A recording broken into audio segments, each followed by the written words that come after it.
Assalamualaikum warahmatullahi wabarakatuh. Terima kasih pertanyaan dari Mbak Emil dan Mbak Isatir pada materi situasi tutur mata kuliah Pragmatik dan Wacana pada hari Sabtu 10 Oktober 2020. Mbak Emil bertanya mengenai konteks fisik dan konteks sosial. Apa yang dimaksud konteks fisik dan konteks sosial? Dan juga berkaitan dengan tindakan verbal dan tindakan nonverbal. Kemudian Mbak Fi Satir bertanya mengenai tuturan dapat menimbulkan efek sebuah tindakan. Saya takut salah tafsir, apakah tuturan bisa bersifat menghasut orang lain berbuat jahat atau bagaimana? Nah, ini saya akan menjelaskan berkaitan dengan tiga pertanyaan. Ya, baik. Untuk memahami dari jawaban pertanyaan dari tiga pertanyaan tadi ya, dari dua orang tadi, maka saya ingin mencontohkan sebuah situasi tutur ya. Situasi tutur di sini adalah situasi tutur dalam iklan ini ya. Nah, ini suaranya tidak saya keraskan, saya hanya ingin memperlihatkan bahwa di sini ada penutur, ada mitra tutur ya. Di sini ya, kita lihat di sini ada penutur. Penuturnya siapa? Penuturnya ada ayah, ada bunda, dan ada anak. Ini adalah tiga orang ini dapat berperan sebagai penutur dan mitra tutur pada tuturan ya. Pada tuturannya itu kan nanti ada banyak. Jadi penutur dan mitra tutur ini saling bergantian, bisa saling bergantian menjadi penutur maupun menjadi mitra tutur. Yang dimaksud dengan konteks fisik adalah konteks yang secara fisik kita bisa lihat. Misalnya yang pertama adalah penutur dan mitra tutur. Siapa penutur dan mitra tuturnya? Bisa kita jawab ayah, bunda, dan anak. Ini adalah orang-orang yang berperan sebagai penutur dan mitra tutur. Kemudian konteks fisik yang lainnya adalah lokasi atau tempat. Di mana? Ya, di mana lokasinya?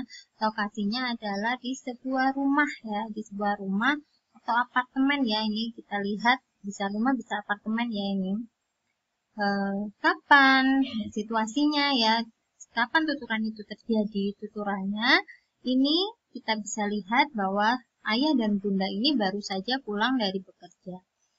Dan ada cahaya lampu ya, lampu yang menunjukkan bahwa ini terjadi pada petang hari atau malam hari.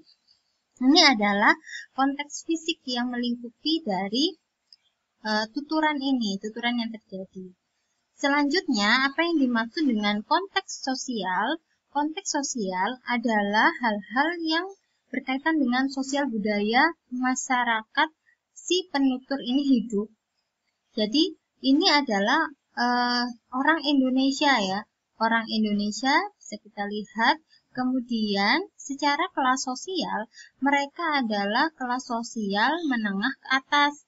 Bisa kita lihat dari ruangannya yang sangat bagus ya, furniturnya bagus-bagus, bajunya juga bagus. Ini menunjukkan bahwa mereka ini adalah kalangan masyarakat menengah ke atas. Kemudian secara sosial juga bahwa seorang ayah dan bunda ini adalah seorang pekerja ya.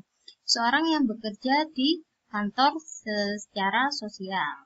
Nah, ini adalah konteks sosial yang melingkupi atau nanti bisa yang bisa dijelaskan dari situasi tutur pada konteks sosial. Jadi pada situasi ini.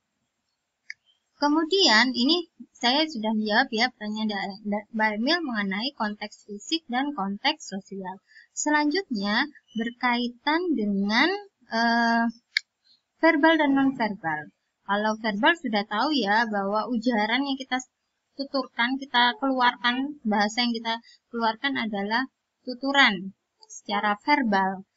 Nah, apa yang dimaksud dengan tuturan tindakan nonverbal? Tindakan nonverbal adalah tindakan seperti ini ya, misalnya melirik, kemudian menunjuk, kemudian tangannya ini ya, kemudian tersenyum, kemudian menunjuk ini ya, memandang, menghela nafas.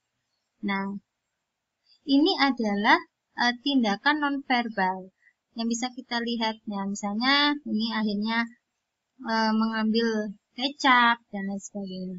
Ini adalah tindakan nonverbal. Jadi yang tidak dituturkan, tapi bisa kita lihat dari senyuman, dari tatapan mata, dari tangannya bagaimana, itu adalah tindakan nonverbal. Selanjutnya pertanyaan Mbak Fi Satir, apakah tuturan itu bisa menghasut ya? Nah, sebuah tuturan ya, tuturan itu sama seperti tindakan. Jadi tuturan itu sama seperti tindakan. Bahwa tindakan memukul ya, tindakan memukul itu pasti akan memberikan efek kepada yang dipukul.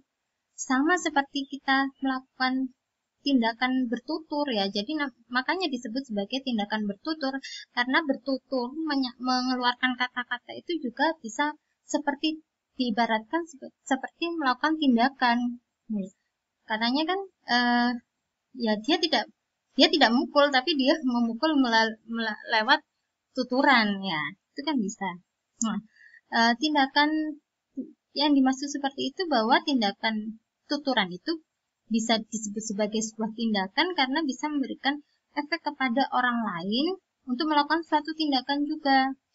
Jadi misalnya jika kita ini sudah tahu iklan ini ya, ini kan ayahnya tanya.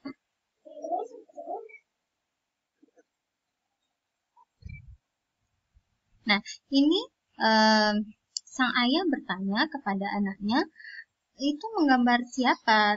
Kemudian anaknya menjawab bahwa sedang menggambar Super Bunda. Kekuatan Super Bunda itu apa? Kekuatan Super Bunda itu bisa masak, bisa bangun pagi, kemudian bisa bekerja. Beda dengan ayah hanya bisa kerja, nggak bisa masak, seperti itu. Itu tuturan yang disampaikan oleh penuturnya, yaitu seorang anak kepada mitra tuturnya, yaitu ayah. Kemudian apa efeknya? Efek dari tuturan yang disampaikan oleh sang anak, bahwa tuturan itu ternyata bisa membuat seorang ayah bisa melakukan suatu tindakan, yaitu memberikan efek ya. Efeknya apa? Efeknya ternyata ayah kemudian membantu sang ibu atau istrinya memasak.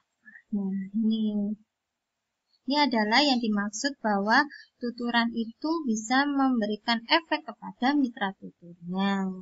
Efeknya bisa, apakah menghasut Bu? Ya bisa saja kalau tuturannya itu adalah tuturan hasutan atau tuturan menasehati, ya beda lagi. Ya tergantung konten dari tuturannya itu. Begitu penjelasan dari saya berkaitan dengan 3 pertanyaan dari Mbak Emil dan Mbak Isati. Semoga bisa menjawab dan bisa dipahami. Jika masih ada pertanyaan, bisa ditanyakan lagi. Terima kasih.